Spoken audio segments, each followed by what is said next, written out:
C'est un peu comme les agences de mariage qui n'existent plus aujourd'hui, ça, sauf sur le net, mais vous êtes un rapprocheur ou un connecteur à ce niveau-là. Et ça, on peut considérer que c'est une particularité suisse par rapport à d'autres pays. Nous allons parler des nouveaux modèles dans le monde de l'investissement des entreprises. Je suis avec Christophe Lucas de BBI. Qu'est-ce que ça veut dire, les nouveaux modèles dans le monde de l'investissement des entreprises? Bonjour Alain. Bonjour. Nouveau modèle d'investissement aujourd'hui dans l'entreprise, c'est la conséquence de l'évolution aujourd'hui des économies mondiales. Oui. Baisse des taux. Négatifs. Taux négatifs, oui. Appliqués en Suisse d'ailleurs, qui ne permettent plus aux chefs d'entreprise d'emprunter pour leur développement aujourd'hui. Mais au niveau des emprunts, habituellement, il y a les banques, non? Oui, alors vous avez raison Alain, c'était le rôle des banques, c'est toujours le rôle des banques, mais les banques sont affectées également par cette évolution économique qu'on ne connaît pas. On n'a pas connu ça de par le passé. Ah oui, c'est nouveau alors. Absolument. Donc nous ne savons pas quelle va être la réaction des acteurs économiques. De fait, les banques aujourd'hui ne peuvent pas prêter parce que les taux sont extrêmement bas. Et si elles prêtent aujourd'hui sur une durée longue, à un taux bas, elles vont perdre de l'argent. Le risque est élevé pour elles. Absolument. Et alors, qui prête aujourd'hui?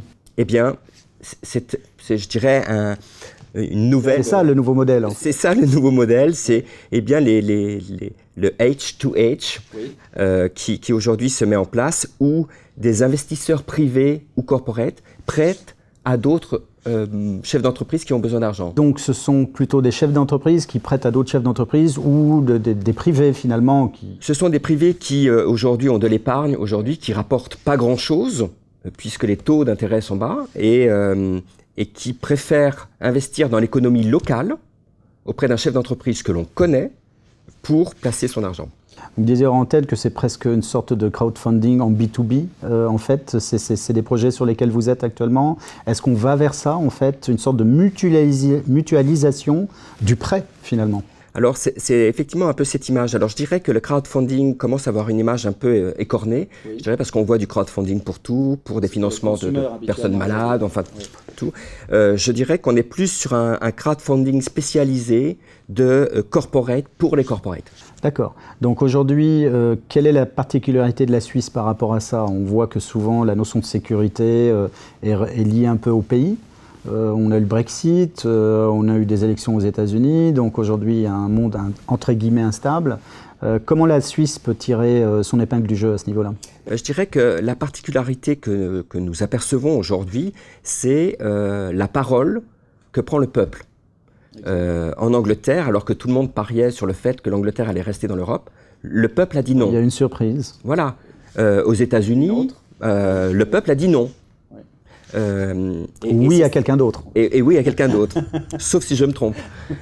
Mais je dirais que, et c'est pas fini, et je dirais que la particularité de la Suisse, c'est que depuis toujours, le peuple suisse a la parole.